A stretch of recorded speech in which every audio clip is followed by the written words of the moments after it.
hit it. Microphone check. Baby, 1, 2, 3, 4. Ladies and gentlemen, boys and girls, you are now rocking with the best. It's not some Baby. One time. still shining. Respect my swag. It don't mean a thing if it ain't got that swing. and this is Another episode. a Swingers After dark. What time is it? It's time to get live. and this is your host. Not some baby. Let's go, champ. How was your last party? And how was that night? Your last swingers party? And how was that night? Before you had that eureka moment, or during that eureka moment? My second to last party was huge. I invited 30 people, 70 people showed up, and then I had to stop people from coming. I had to I had to get security, start turning people away. And my parties are I handpicked the people because at the time, when I was like 26, 27, you're talking about Urban was, at the time, Bird was nothing but Jägermeister, Red Bull, or fucking at 1 o'clock in the morning, you hear me with the microphone. If you got clothes on, you got to get the fuck out. Either take your clothes off, fuck, or get the fuck out now.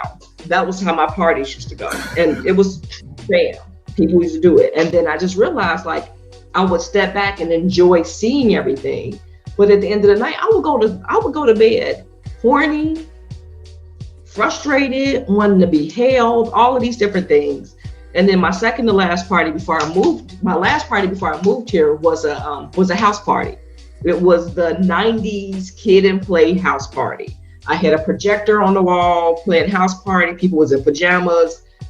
But the thing that I did different, which was my segue into kink, was I put a kink room in my house for this last event.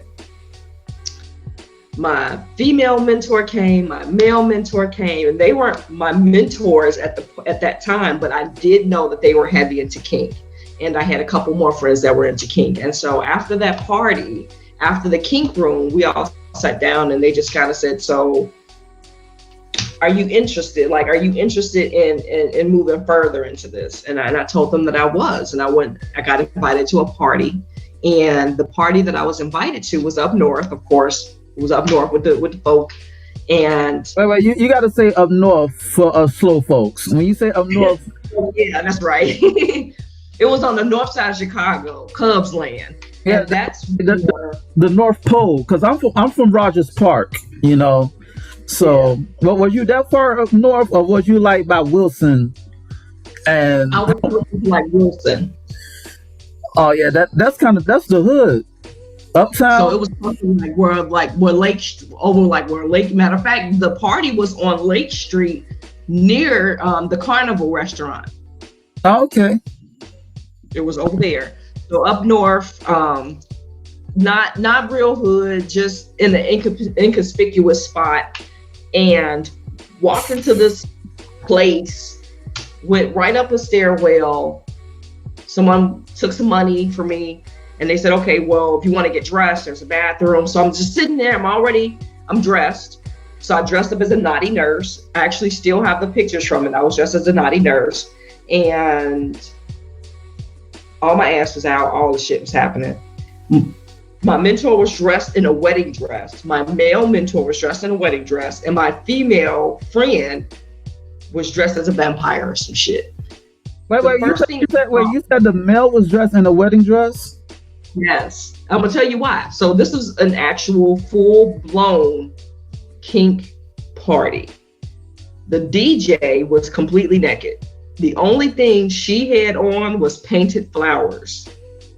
And when I tell you this bitch was spinning, she was spinning. She was spinning that one way. I was like, okay, little skinny ass bitch with all these flowers on your body. So walk past there, and to the left, there's a complete dungeon. Like when I tell you, people are being strung up on lifts and rope, and it was the first time I had ever been in a place like this, and I was not taken aback. I was more curious about how things worked and how I could participate in them. That night, I met a guy who, fine fucking white guy. His name was Venus. and talked to this dude all night, found out he makes titanium paddles, right? Titanium fucking paddles. And so my mentor is kind of laughing like, you should take a couple hits. I'm like, oh, I can do that. No. So I took about 6 hits of a titanium paddle. When I tell you, my ass bruised literally for 2 weeks. Like, that was the intro to me. And as I'm getting paddle with this titanium paddle in the corner, there's a husband and wife playing. And the wife is kicking the husband. No, the husband's punching the wife in the pussy. That's what happened. And I'm like, what the fuck is really going on up in here? And I stayed the entire night. And I was just super fucking intrigued. And then after that, my mentors called a meeting. They put together a booklet of information for me. And they actually did a full-blown scene. They invited me to a hotel room. 2 service submissives were there. My male mentor submissive was there, and my 2 mentors got together and did a scene as I sat there with my paperwork and watched them and was looking and watching and looking and watching like, what the fuck? What? Oh, what? Okay. All right, I'm following. So it was, and I was 7 months pregnant. So I'm sitting here like, what the fuck is happening? Like, this is crazy.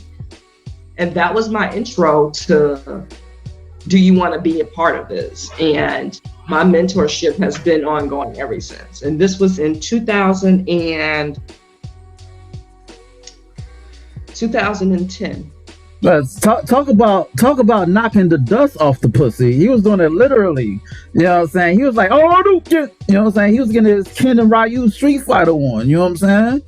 So it's crazy. So how did you, okay, you was a submissive. So how was the transition from a sub to a dominant?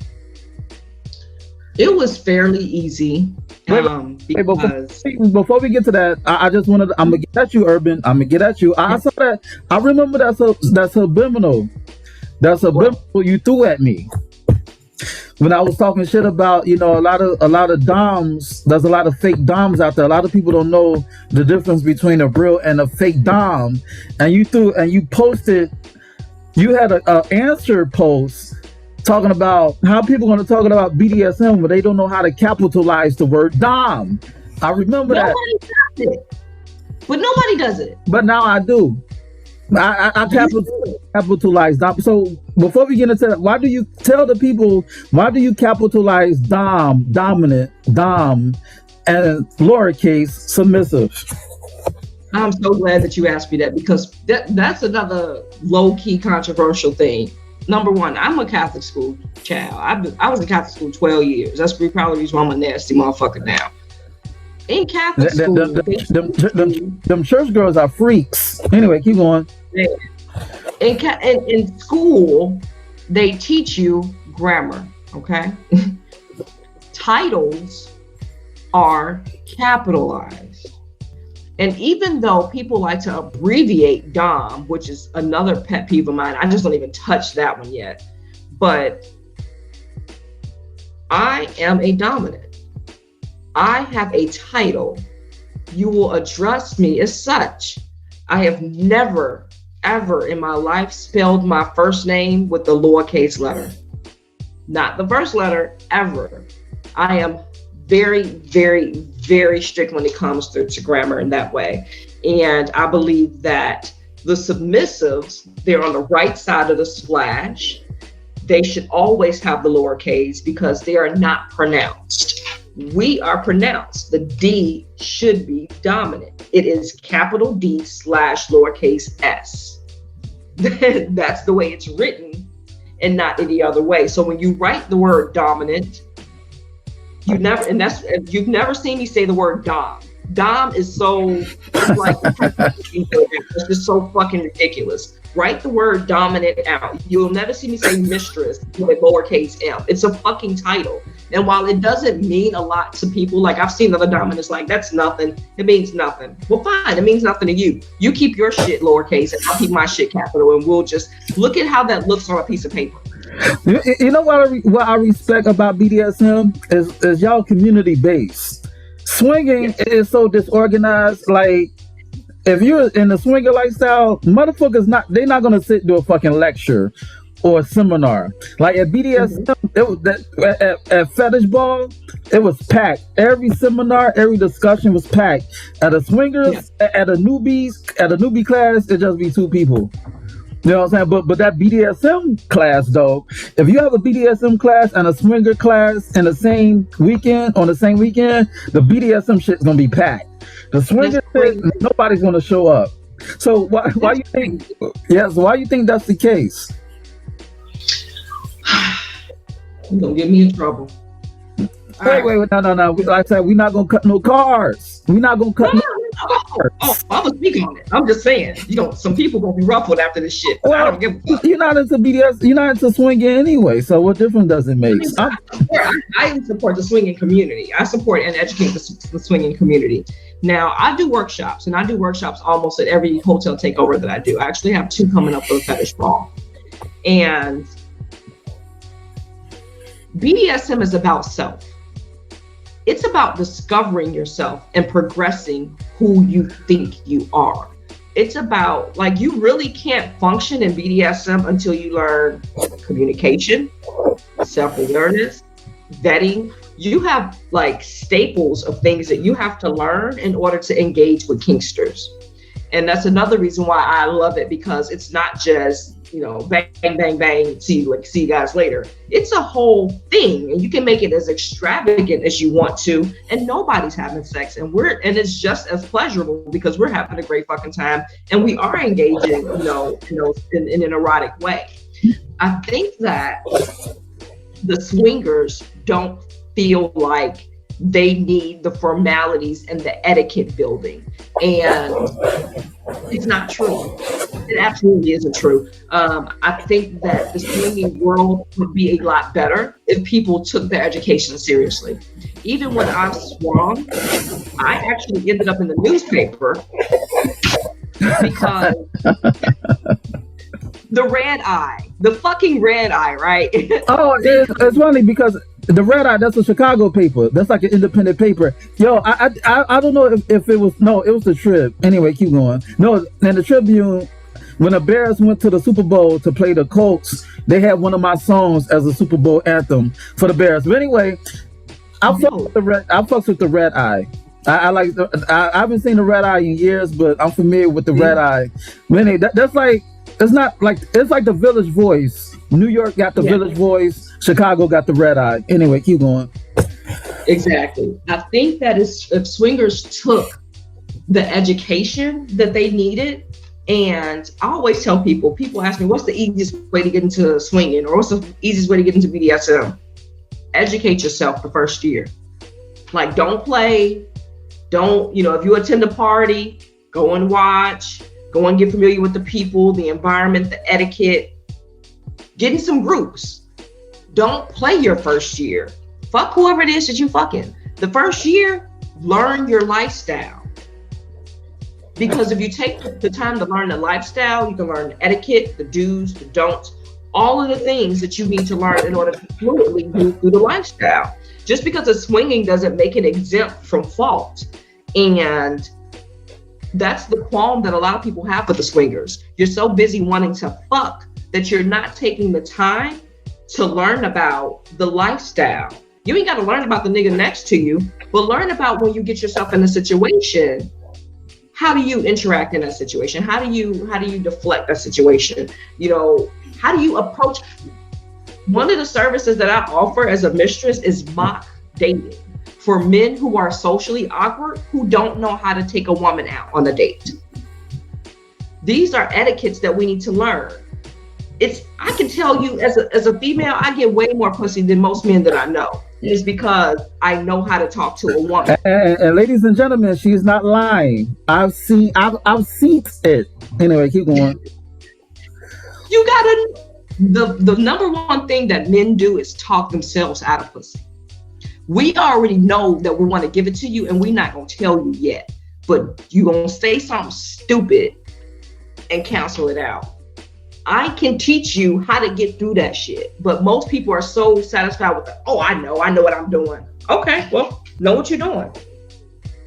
I don't have to ask for pussy. I haven't asked for pussy in at least a decade. People want to be a know-it-all. I'm just doing this based off of experience, period. And I think that if the swingers took their classes more seriously, they could connect and share information and strengthen their swinging circles, as well as the way that they play and define parties. I don't know why they don't do the shit. Maybe they just want to fuck and that's all they want. I don't know, but why do you think that is? They just want to fuck. They're really well, first of all, they're not vetted anyway, because anybody for the most part, you pay your donation and you can walk through them doors. They were not properly vetted, and the group owners and the hosts for the most part are not picky. You know what I'm saying? Ever since it became lucrative, like when I first came into the lifestyle, the hosts they were very strict on who they allowed at their parties. I could not go to a party without a date. You know, they had a amount of single men. Now, people could pay at least 2 months rent from throwing a party, from throwing an event.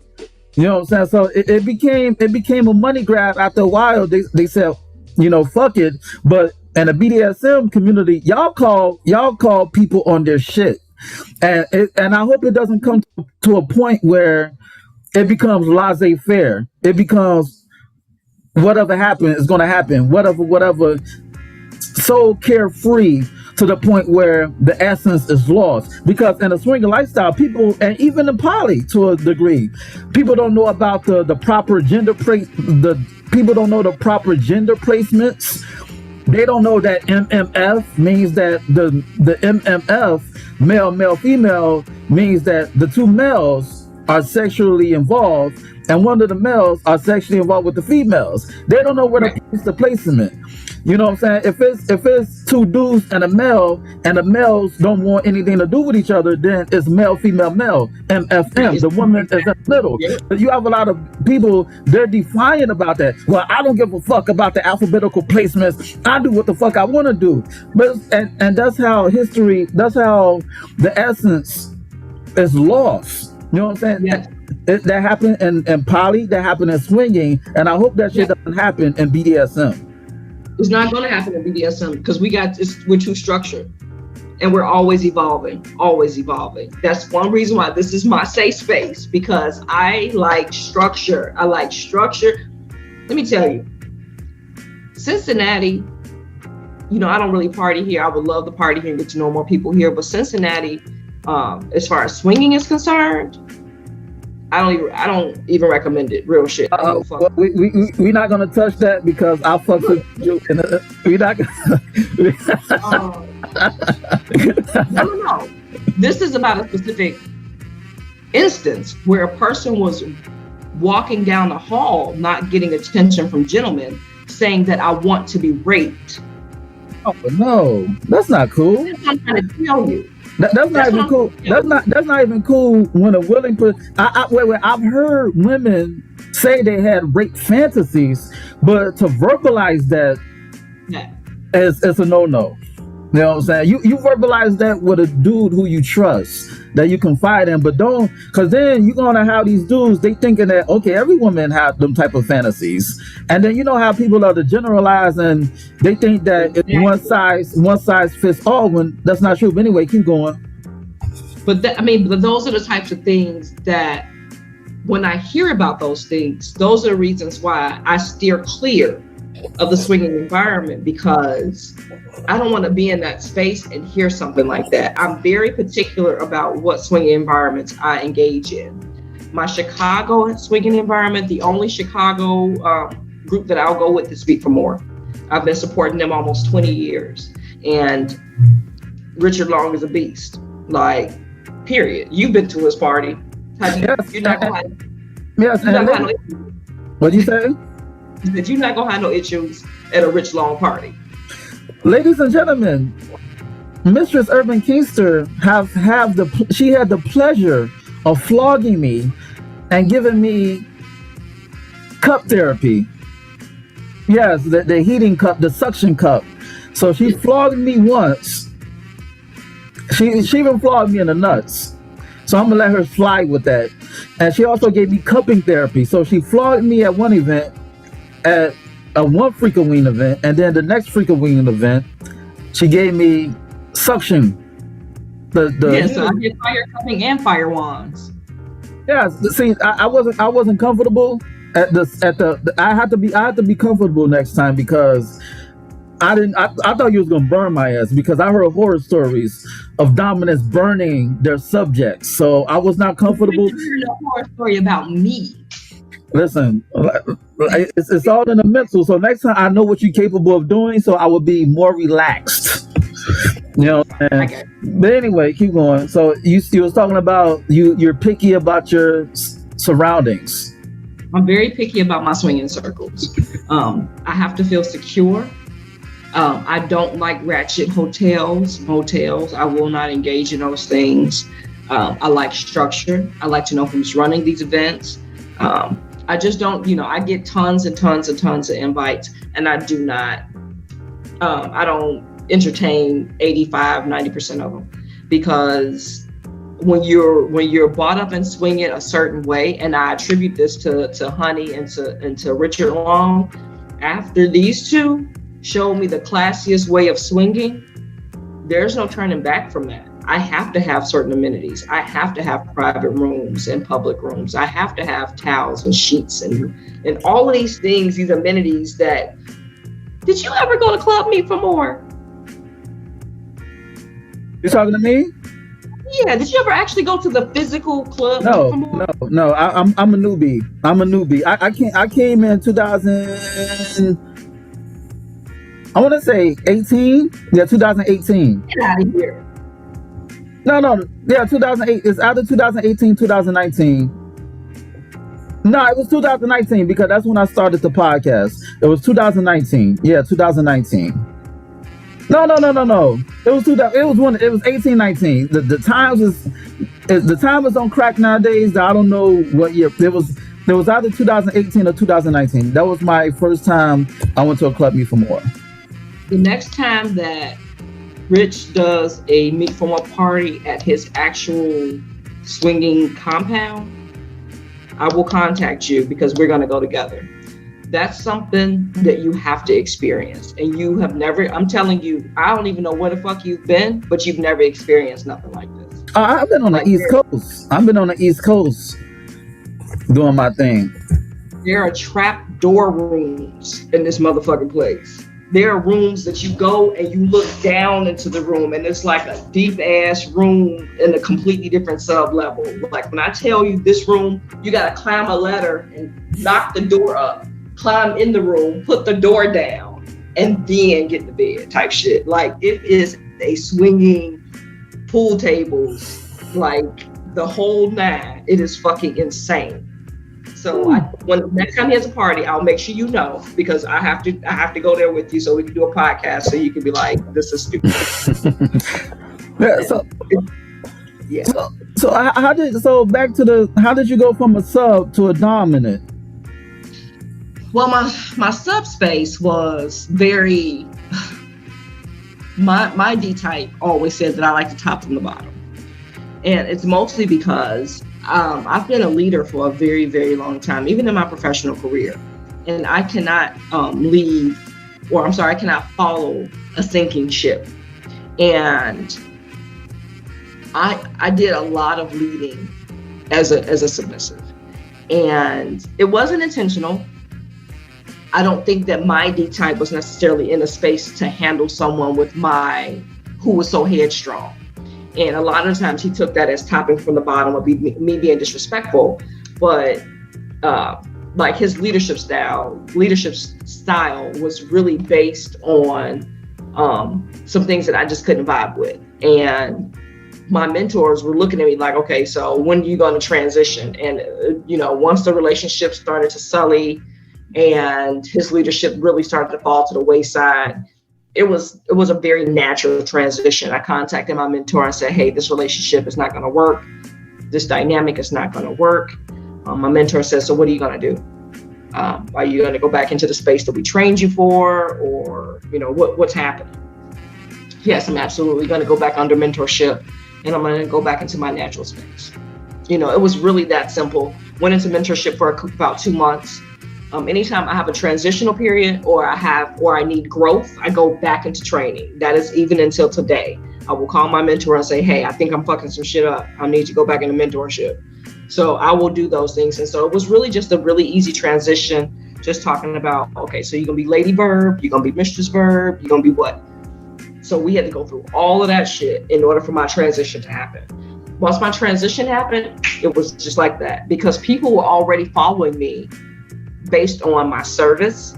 Like I had received kudos or recognition from my natural service talents being at some of the events, because people would see me like, damn, like you are on point. It's because this is my natural self. I teach service because I am service. It's not something that I just picked up. It's something that I was born into.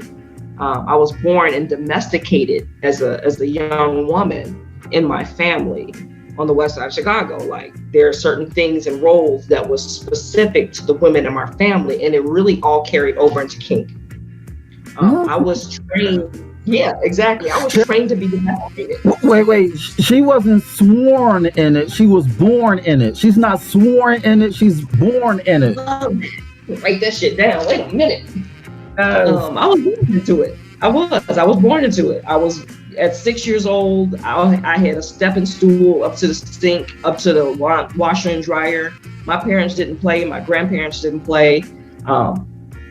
I was domesticated. I was trained to be a domestic person. And so I just moved that over into my kink life, and it made sense. And then with me being in a submissive role for a few years, I was able to really strengthen that space, really hone in on what that looked like in a BDSM space.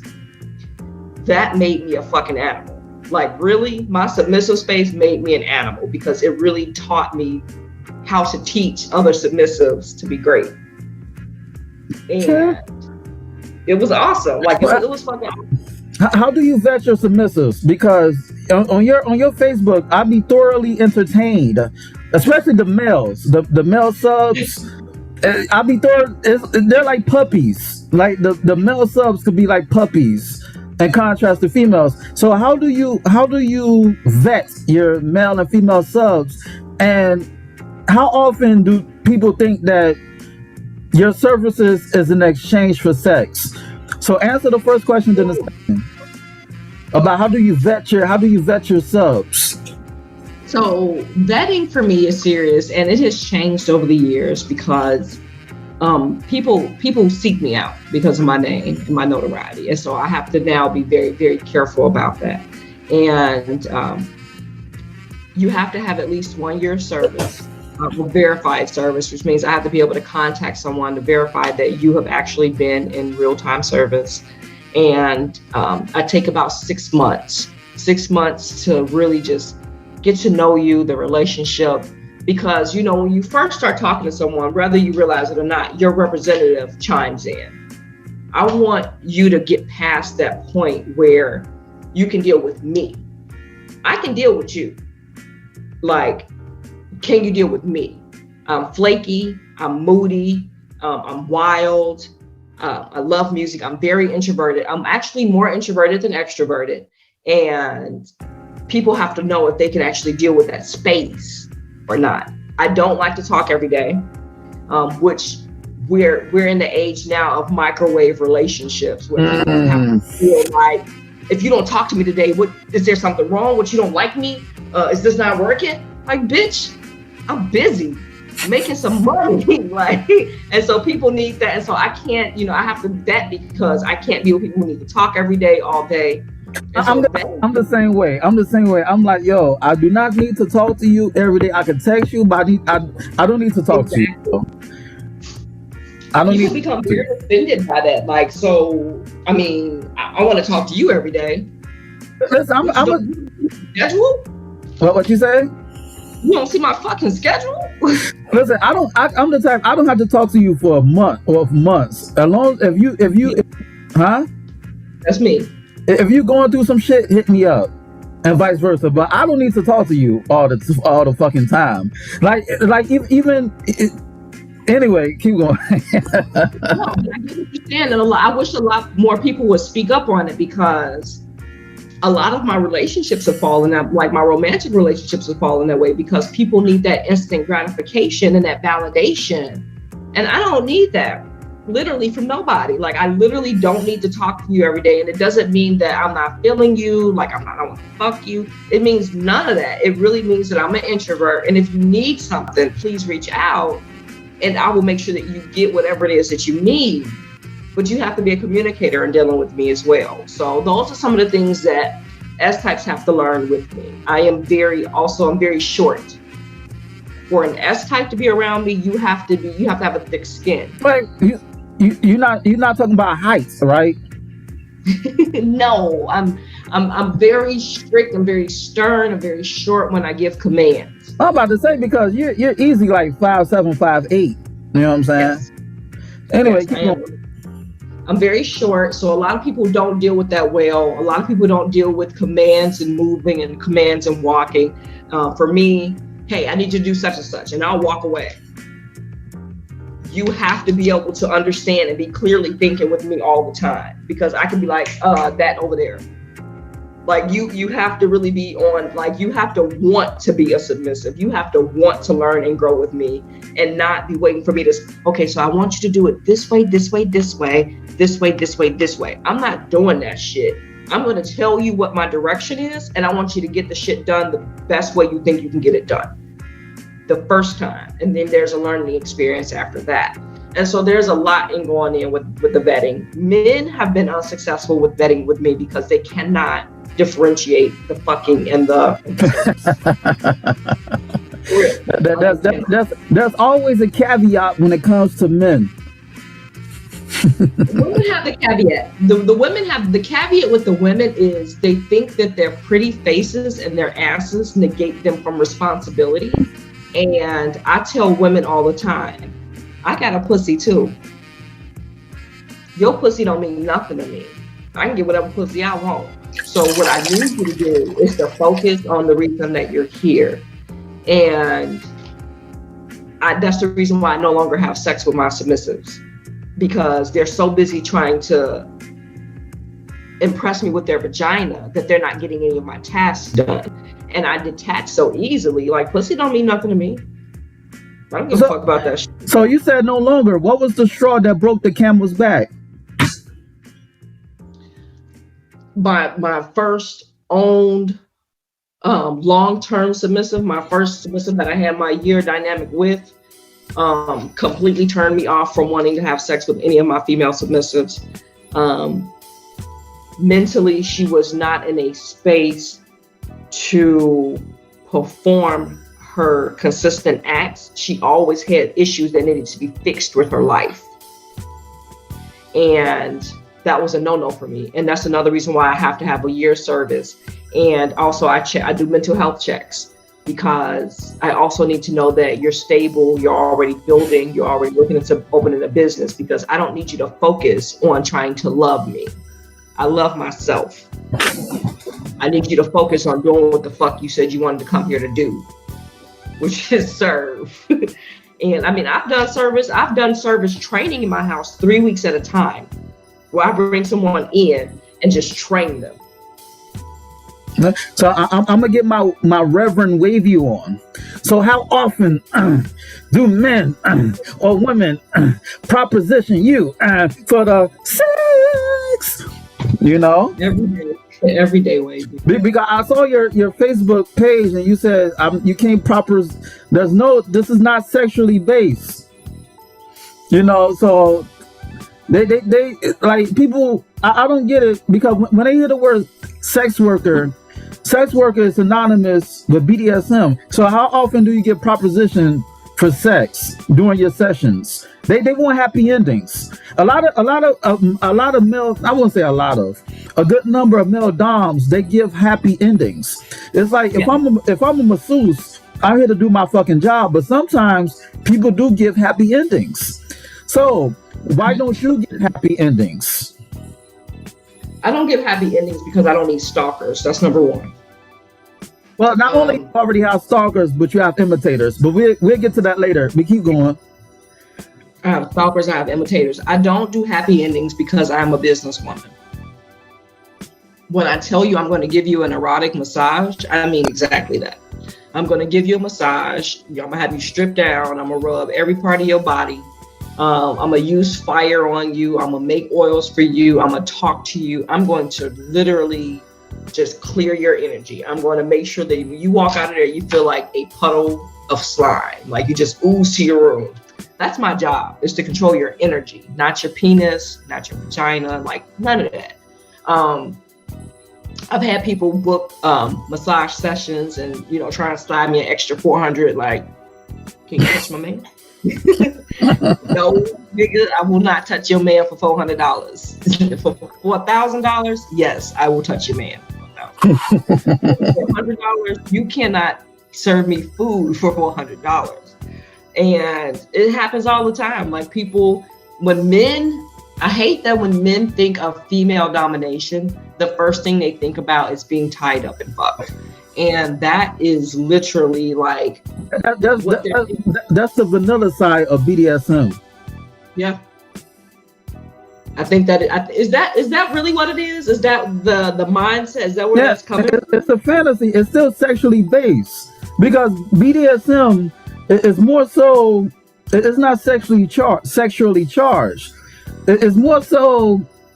It's a certain pleasure based. Yes, pleasure. That's the word. It's pleasuring. It's more so fulfilling a fantasy or a kink that doesn't have to be sexual. It's more sensual than sexual. There you go. It can be sexual. It can be sensual. It can be sexual, but it's sensual is what it is. People can negotiate sexual things, and I feel like you probably get yelled at for this one too, but I feel like men have less self-control when it comes to topping and playing in pussy, because they have the opportunity and it is there, and they basically open the woman up to where she is receptive to wanting to be touched in that way. For me, I don't want the backlash of it. Number one, again, I'm a commodity. I like being the golden goose. If I'm putting my fingers or doing anything to you, trust and believe it is a rarity. And no one can attest to it because I just haven't done it. And I think that kind of differentiates me. I think that also men feel like that they can buy you. Like, okay, well, you don't do it for nobody else, but what about me? I don't give a fuck about you. You aren't special. Like, I don't care about how you talk, nigga. I come from the land of Don Juan. None of that is effective for me. Yeah, and the Archbishop Don Magic Juan is from the west side of Chicago. Tabernacle. Church. So quick question. How did you build up your name? And how did you rise through the ranks of BDSM? Through integrity. I made myself verb. I walked the walk and I talked the talk. Because before you speak, my homegirl Nikki Rivers from Connecticut, she shouted you out in her interview that we did. Okay. From Massachusetts. Nice. But keep going. So ladies and gentlemen, Urban doesn't even know the people who she influences. That's how big she is. Anyway, keep going. No idea. People be like, oh my God, Urban, I know I don't like your stuff on your pages, but I've been following you and you're the reason why. I'm like, oh shit, girl, that's what's up.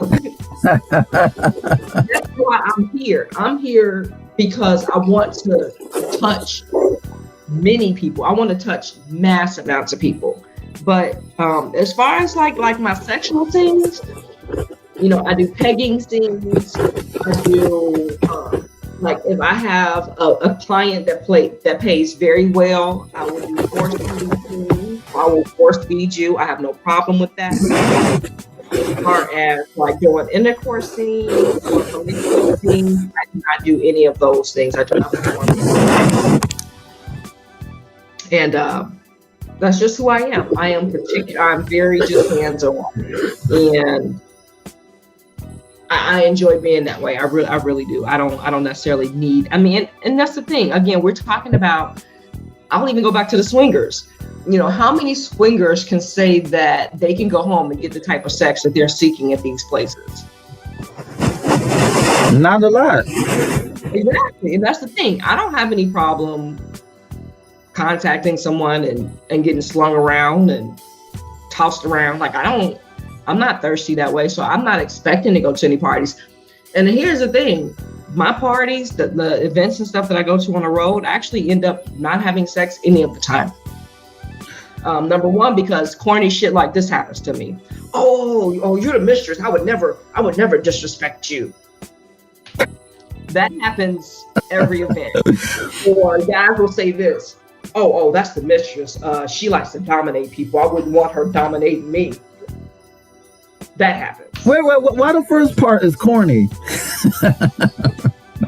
The first part is corny because people are just so super fucking respectful of my title that they won't even offer me sex. Like, I have people who want to like scene with me for the thought of maybe this will happen, but those are like the nobody people.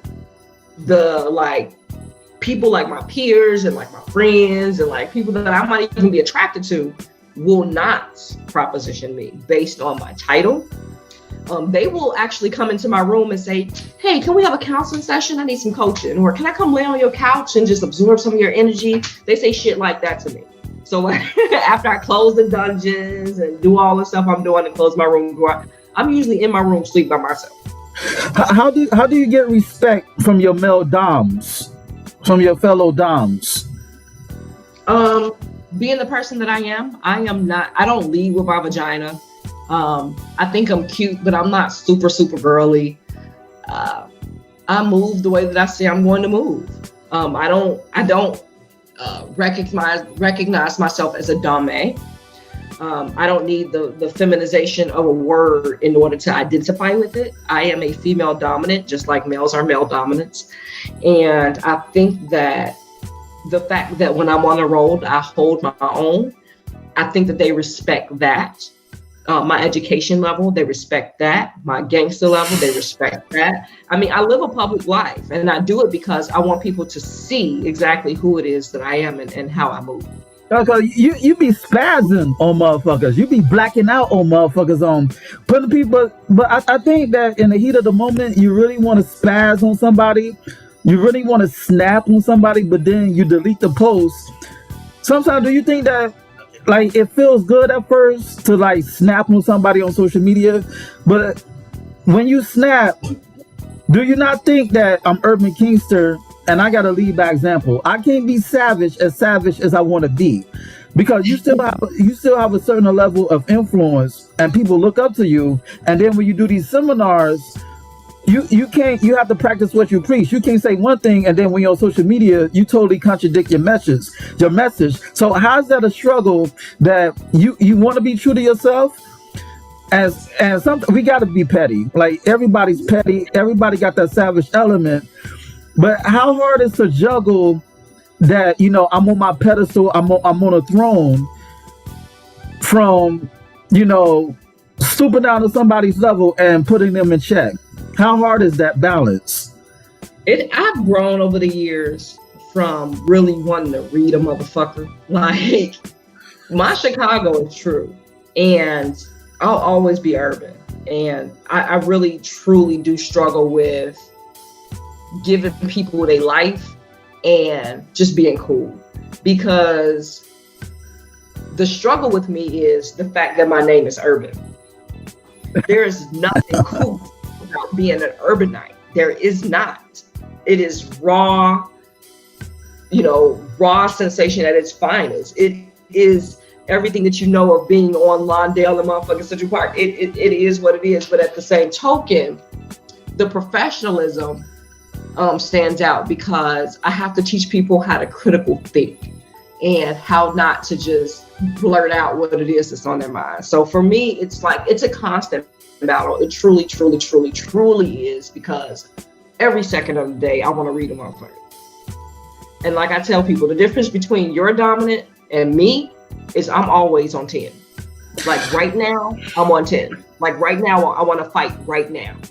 It doesn't take me like getting there or coercing me or getting me. It doesn't take any of that. Like if you say, let's go right now, I'm ready, literally. And so that's the tug of war, is knowing that my energy is always charged. Like I don't need to get there. I'm there. Do you receive wise counsel from other dominants? Like they fuck with you, but do they inbox you? They say, "Come on, Urban, like really, like they don't do that." Shit, they probably don't want to get cussed out. But anyway, I mean, I got some brethren that they won't come in there and say like, "You good?" No, they won't come in there and be like, "You snapping?" They'll be like, "Hey, you good? Like, what's going on?" Like, I have a couple who will come and do that. Beside my mentor will be like, "All right, who did it?" And we'll talk through it. And he's like a double or triple master major. Like he'll really come and give me the BS. It's like, all right, but you know this and you know this and check this. So I will have a couple people, and there are moments where they'll hop in my inbox and I'll respond like this. That motherfucker needs skin off his back. I will continue as normal. For real. Like, because I also feel like just as much as Kuth is important, I also feel like setting an example is also important, because the repetitive nature of people doing dumb shit has to end and has to be halted. A cycle has to be halted, and sometimes it takes an extreme act in order to halt that shit. Like, good example, men in my inbox. I had to literally put out my blueprint in order for most men to feel insufficient in jumping in my inbox. If you can't afford to take me on a date, you don't have a fucking car, you can't fly me any place, and you're not serious about dating me and spending money on me, then don't jump in my fucking inbox, because I'm gonna be disrespectful to you. I don't have time. I'm 40 years old. I'm looking at marriage right now. I'm not looking at fucking playing in nobody's sandbox. Like, I'm a grown motherfucking woman. I have multiple businesses, my own house, like the whole gambit of what it is that I do. When people were like, "Damn, did you have to put that out?" When I put that out, it stopped 85% of the bullshit in my inbox. No, real shit. It stopped it. And then the people that jumped in my inbox were like, "Oh, I read this. Oh yeah, I fly this place. Here, let me show you what I." Immediately, it set the standard. And I'm okay with that shit. Sometimes it takes to disrespect a ton of motherfuckers for people to really get it. And women, I found that women are very sensitive and still shy away from talking about what their needs are when it comes to relationships. They're like, "Oh, well, I'll figure it out." No, the fuck you won't. Why would you figure it out in the midst of the action? You figure out what you want and what you have to give and offer in a relationship before you start searching for a relationship. Mm-hmm. Because you want a man to do the same thing. What you say? You want a man to do the same thing. You want someone who's coming prepared. And just like all things in life relate. Before you could be, I always tell dudes, before you become a good swinger, you got to be a good man. None of us are perfect, but you need to be an MVP with morals, values, and principles. Not to say that we're perfect. We're perfectly imperfect, but it needs to come to the point where you're improving the quality of life of those around you, because you're improving your quality of life, and you got to present the greatest version of yourself. Sometimes, I always say that, sometimes you got to punch a motherfucker in the mouth to get your point across. You know what I'm saying? But a lot of times it's good to be diplomatic at first. You understand me? And you got to be a man before you can become a dom, before you become, in a poly. It's like people think that being in a poly is going to eradicate cheating and infidelity and adultery. That's just going to magnify and amplify everything that's fucked about you. You understand me? So, and with that said, I remember we was at the fetish ball. Oh, you have some influence, if not a lot of influence. How do you deal with the imitators, and how do you deal with people who may have your best interests at heart? They just want to be around your shine. Because I've seen Shorty, she was flogging this other chick in your room, and it was like she has your movements down pat to the point where I'm like, are you training her? You're like, she has your movement, how you flog women, how you slap a chick's ass. Like it was like she had your movements. Like She was like, it was like how Kobe mimicked Michael Jordan. You know what I'm saying? It was like how Jordan would how Kobe would lean back. Michael Jordan would lean back to post up somebody. Kobe would do the same thing. How Michael Jordan stick his tongue out when he about to dunk. Kobe do the same thing. Kobe walk like Mike, talk like Mike, play like Mike. Everything he's literally be like Mike, like the fucking Gatorade commercial. So, right. so how do you deal with like the Mr. and Mrs. Ripley types? It's like they want to be like you and mimic your moves.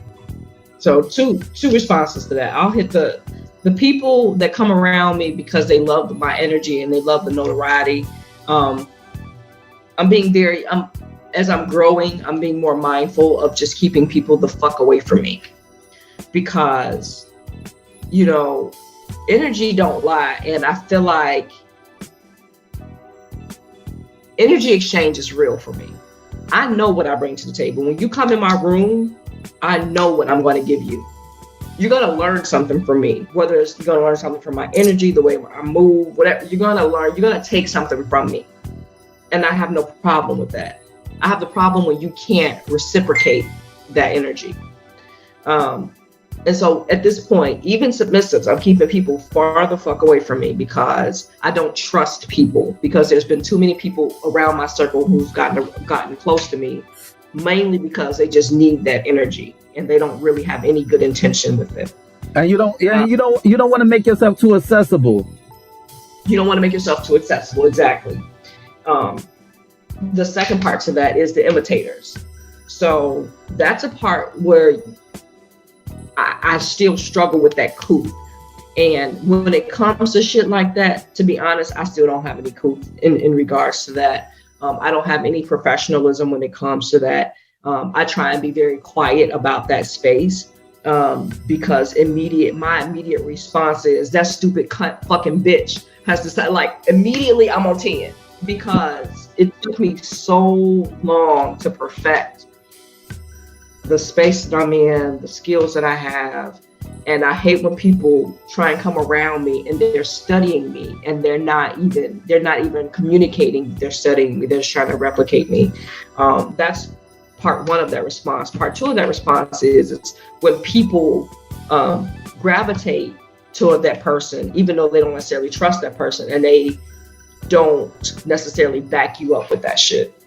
Another reason why I kind of stay clear from a lot of people, because even when that shit was going on, I'm busy focused on my environment and what was going on. And I kind of seen her, replicating and imitating and shit like that.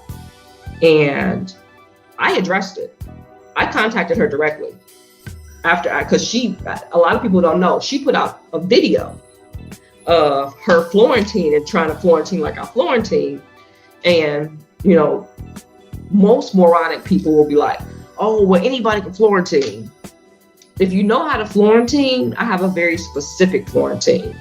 My Florentine is not a full figure 8. It's like a 6.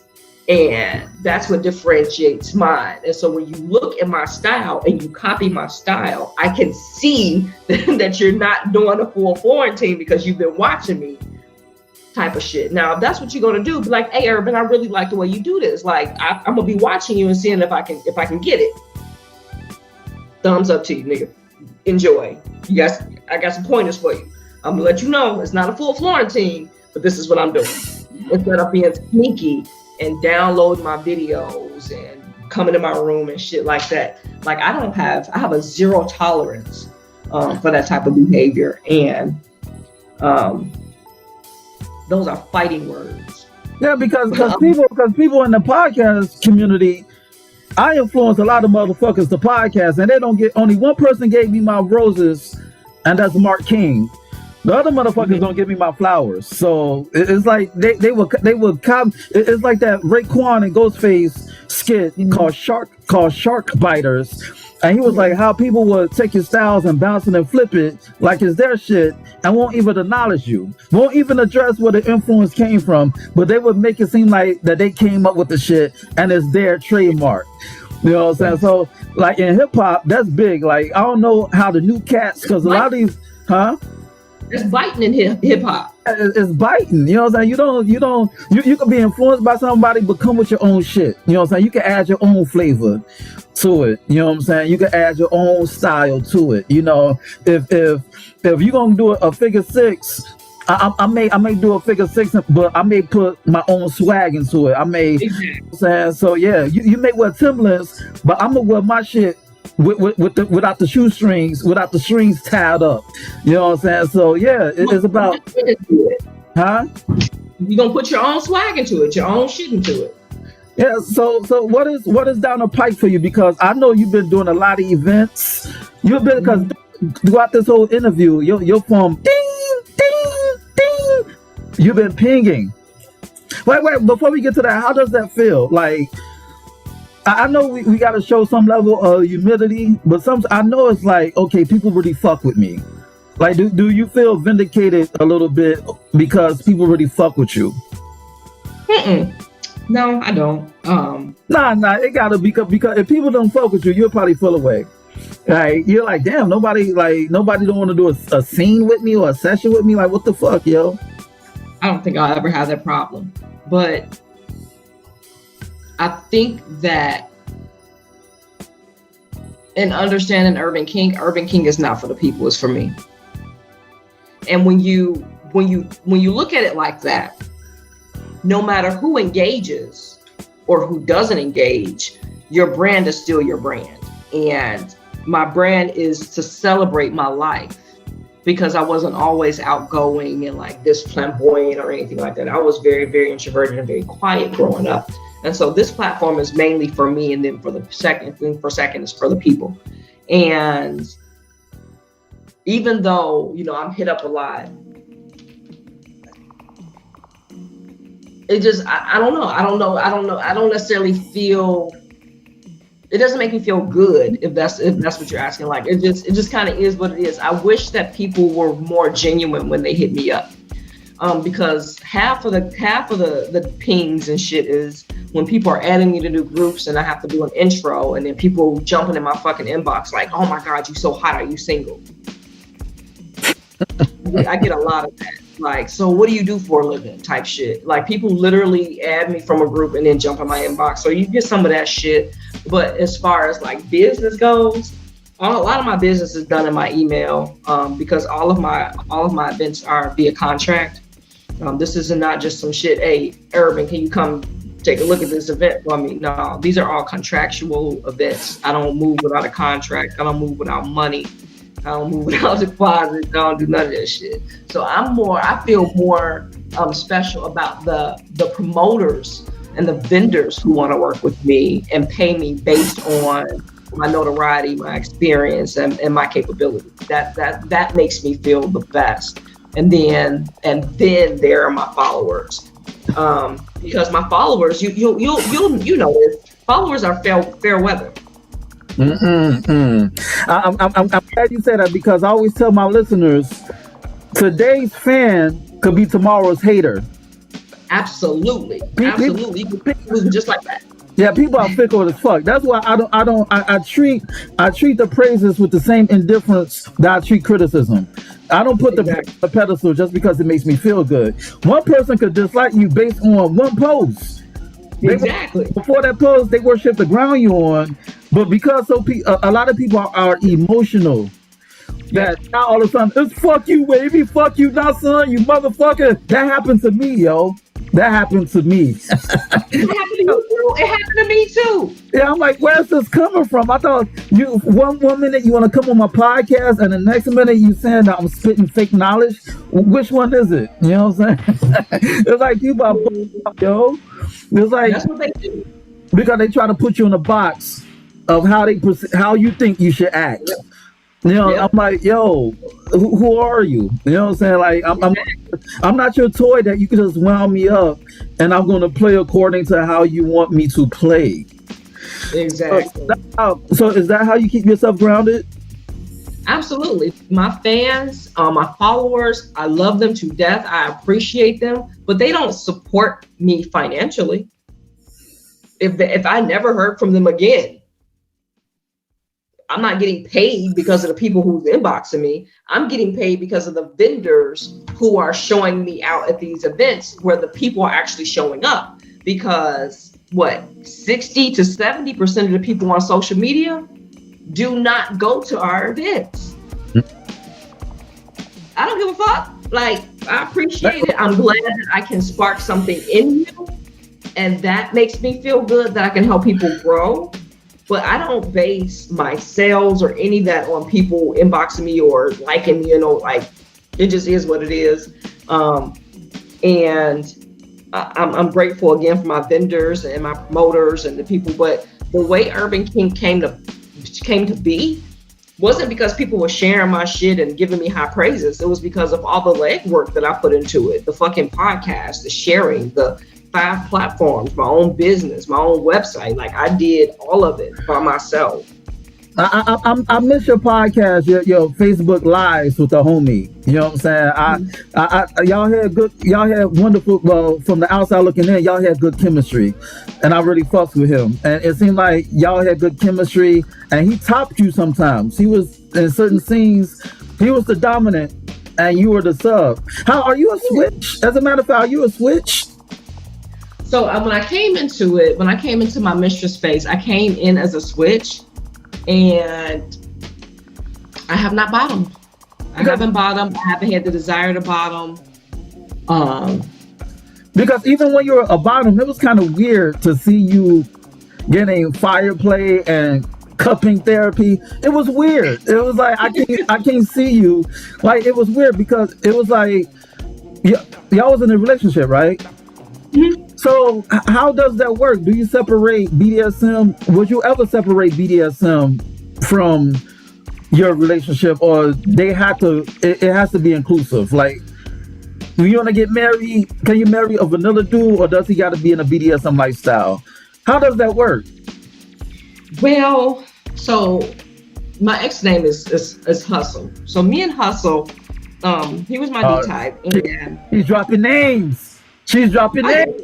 I was gonna be incognito. But anyway, no, that's my dude. Like, he lives in Cincinnati. Like, we don't have any bad blood. Like, we're very, very cordial. Like that's my nigga. We're just not together. And I think that space was, so our dynamic in our relationship was completely the same. Like, our relationship was based on our dynamic. Our dynamic came first. And that's one of the reasons why I came out to Cincinnati, because I was joining a DS. And the majority of my relationship was DS. And I think wait, hold on a minute. Ladies and gentlemen, DS means dominant, submissive. Keep going. With the D capitalized. With the D capitalized in front of the slash that separates the D and the S that's lowercase. Anyway, keep going. Very good. I think that one of the reasons why our relationship and dynamic did not work is because he could not differentiate fantasy from reality. And when you're in a relationship and a dynamic, you have to know when to take your BDSM head off. And some people don't know how to do that. They're fully enthralled. Like, this is who I am. This is how I operate. Okay, well, be by yourself, because at the end of the day, I'm human. And right now, my human space does not correlate with my BDSM space, because I'm either having health issues or mental health issues or whatever the issues might be, where you can't take this head off and address these issues. And it's a lot of people go through that. A lot of people say it's BDSM or nothing. Then it's nothing. For me in my relationships, no, you do not have to be into kink fully for me to be attracted to you, especially as a woman. Like, I've never had bad woman sex. Like, I'm a really good judge of character when it comes to female partners and what I enjoy sexually. And they don't necessarily have to be into kink, because I'm a ruffian anyway. But as far as the men are concerned, I choose not to intertwine my kink. How can I say? I don't incorporate power exchange in my relationships any longer, as far as male romantic partners go. And it's because I felt like when I did that before, I loaned out, how can I say? I loaned out things in a relationship that were not earned, if that makes sense. So, when I went into a DS, I immediately serving hand and foot, serving on a tray, making specialty dinners, meal prep, kneeling, like the whole nine. And that was not a space that had been earned by that person. He had not represented that he could do everything that he needed to do in order to deserve that space for me. And so now I don't do that. I don't incorporate power exchange in my relationships because I don't want to just freely hand over my domestic servitude, because even though I'm a mistress in my romantic relationships, domestication trumps it, because I was raised in a role as a child. And if a man is a head of household and a provider and he is acting as such, I immediately take the second supporting role immediately. Damn, the dick and the dick and his mouthpiece must have been on point for you to move from the windy to the nasty natty. Ow, you know what I'm saying? From the windy to the nasty natty, the dick game and his mouthpiece. Hey, they don't call my man Hustle for nothing. You know what I'm saying? Hustle was on point. Hustle's mouth and Hustle had Hustle sex game was good and his mouthpiece was good. But that wasn't the reason why I moved. I had visited Seattle, Fort Lauderdale. I can't picture you. I can't picture you in Seattle. Anyway, you said Seattle, Fort Lauderdale. Where else? So you said Fort Lauderdale. That Seattle sucked. Yeah. Nah. Seattle sucked. Seattle, Fort Lauderdale, Toledo. I feel like I went someplace else. And I was like, I don't want to move in any of those places. And he and I we were vetting, and we were, as a matter of fact, I was under consideration at the time. And he said, well, you haven't visited Cincinnati. It's only 4.5 hours away. Why don't you visit? If you like it, consider moving. Okay. And I came here and I was like, fuck, I really, really like this place. And I remember driving in and saying to myself, even if this doesn't work, this is an amazing stepping stone for me and my family. And that's just the way that I took it. And it ended up being exactly that. I didn't realize that Cincinnati was very hilly. It have hills. I didn't realize that. Yeah, so wait, before we, wrap it up, go back to were you there when the chick said that she wanted to be raped at the swing party? Were you there? Did you hear her say that? Oh my God, no. This is actually one of the guys. Because I bring it up because we on the subject of Cincinnati. So, did anybody check her on that? I don't think anybody checked her on it. So this is a person who is here in Cincinnati who is known to be very controversial and enjoys being an out loud public victim. A male or female? Yeah, she's a female. I think I know who you're talking about. Keep going. Is the female. She loves being the victim. She loves being controversial, loves starting shit. And I think that was her way of bringing attention to herself. But again, when we talk about lack of education and we talk about, I'll use me for an example. If you don't know your shit and as a submissive female, you put yourself in my hand, I could hurt you. Like, based on what I know and what I know how to do and how I can manipulate your mental space, I can hurt you. And it's based on your vulnerability. So you have to be careful when you have people who can predatorize you or who can be predators. And while some people think it's funny or entertaining, that's some real shit, and Cincinnati has not shown me what I need to see in regards to lifestyle in order for me to represent Cincinnati. Because I'm actually talking about opening a dungeon. And the controversy with it is whether or not I'm going to give it to Cincinnati or I'm going to give it to Chicago. Well, we'll talk about we'll talk about that offline because I don't. Yeah, we talk about that offline. But anyway, keep going. But yeah, that's the reason why I travel. I travel because I'm a big city girl. And since when I moved here, I realized that Cincinnati isn't necessarily a big city. It is a big, small city. Yeah, it's like medium.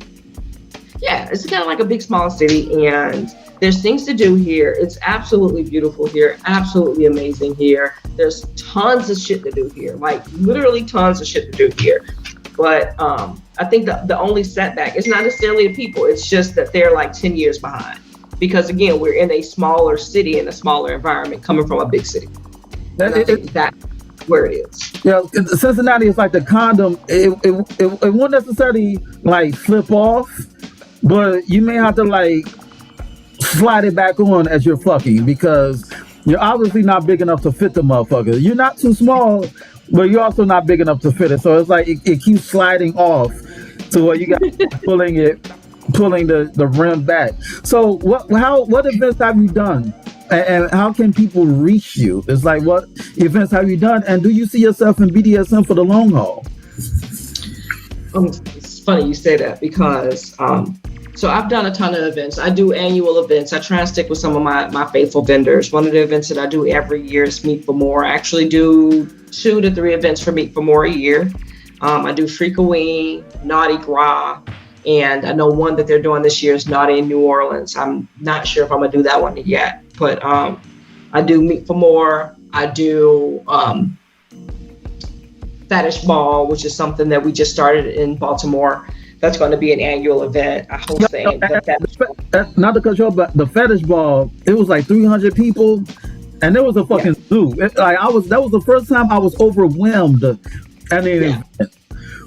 I was like, whoa, this is crazy. But anyway. Oh, wait till this upcoming one. Wait till this upcoming one. They're ready. So the Fetish Ball is nuts. And we started that. I also do Swing Fest. Swing Fest is in Atlanta. It's just so many things I'm doing. There's also a conference being put together. Well, I know about that, but I'm not gonna let the bag. Yeah, I heard about the conference, but I'm not gonna speak on it. Keep going. Yeah. I mean, I'm in the know of planning it. So I'm, trying to we're getting everything together. It's gonna be wonderful. But I do small events, large events, private events, couples events, whatever it is that people want me to do in order to get the education and the experience. Because that's one of the things I like to tell people I bring. Not only do I bring the education, I bring the experience. I'm not just there to perform. I'm there to captivate your entire crowd. When I tell you I take over a hotel, I take over a hotel. You know exactly where the fuck I am. You know where to find me. And if you see me in the hallway, you're going to talk to me. I am her. And that's, what I enjoy doing. I can be found on multiple platforms. I'm on Band now, which I'm trying to move all of my traffic to Band. I am on Facebook as Urban Kinkster. I'm on Instagram as Mistress Urban Kinkster, TikTok, Mistress Urban Kinkster, all of those different places. I can be found. I can be found in a multitude of places, plus urbankinkster.com. Tell, before we leave off, give people words of wisdom, pearls, jewels, as to, you said you're in a good space. So throughout all the trials and tribulations that you have gone through in the lifestyle, whether it's swinging, poly, or BDSM, tell people, how did you get into that good space? And when you find that sweet spot to where you're comfortable. So tell people how to get to that good space to where you're comfortable with yourself, whether it's your lifestyle and your personal life, independent of that lifestyle, and your lifestyle and your personal life mixed together. How would you tell people to get to that safe space, or advise people how you get to that safe space in general, regardless of what you're doing? So there's a few different things that I go by. Well, you didn't say safe space. You said good space. How did you get that good space to where you're at now? So a few things. You want to be true to yourself. You want to be true to yourself. You want to block out outside noise, and you want to be true to yourself. And what that means is being true to who you are, who you want to be, what's important to you, and negate all of the things that people are saying around you. That's number one. You have to have a solid basis on how you're going to live your life, not based on how people are living their life and what they have to say. You have to think about and compile what's important to you. That's number one. That creates the focus. The second thing that you need to do is not ignore red flags. Be very careful about entertaining energy and people and inserting them in your lives when you see red flags. It's okay to not include people in your immediate circle. You can talk to people from afar, but when people have red flags, they can spill toxicity into your life. So as we get older, entertain more keeping people with red flags at a distance because they haven't done their work, and it'll basically re-trigger you. The last thing is absolutely investing in yourself, continuously investing and growing yourself, taking that much needed time to figure out what your triggers are, why your childhood was shitty, and why you are no longer able to blame your childhood for your adult space. Really work out your kinks, do your shadow work before you engage in any of these lifestyles, because what you don't want to do is you don't want to bring a broken person to another broken person. And our lifestyle is full of broken people. And that's a whole nother discussion. Listen, I don't want to cut off your wisdom, but a lot of people use the lifestyle as a coping mechanism. They unpack their baggage, and the lifestyle is, anyway, keep going. We could go, anyway, keep going. Toxic bonding. Trauma bonding. Yeah, absolutely. So those are some of the things that I absolutely encourage and say, look, invest in yourself. When we were growing up, we were told that it's selfish to think about yourself first. That could not be furthest from the truth. They lied to us. They lied to us about traditionalism, conditioning, and that shit. You are first, whether you like to admit it or not. When you decide to put yourself first, you will get to see exactly how healthy of a person you can make yourself. And on that note, this has been another episode of Swingers After Dark. And this is your host, Nasun, baby. Check out my website at www.nasunblaze.com. That's www.nahsunblaze.com. And check out my ebook, Fuck, F-U-C-K. You heard right, Fuck. It's on Nook, Kindle, iBooks, Google Play. Go get it. It'll make you say, ow. And shoot me an email at swingpodcast@gmail.com. That's swingpodcast@gmail.com. Hit me up with any question or concerns that you may have. Rate, share, subscribe, and comment on this podcast. Dig. And on that note, until next time, peace. And don't kiss them holes in the mouth, baby. So how you like that? Something's wrong with you. Wait, who's there with you? my oldest just walked in, but you're good. Is your door open? Yeah, yeah, you're good. Oh, I want to like a little bit of peep show before, you know.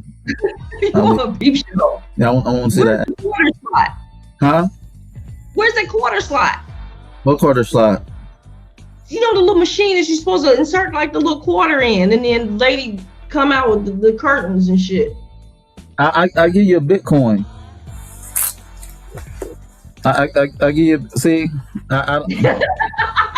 you see, I have no quarter slots. I just got a card. You have a card. I got a Metro card. You know what I'm saying? I give you a Metro card. You know what I'm saying? You got a Metro card. When you come to New York, you don't have to worry about anything.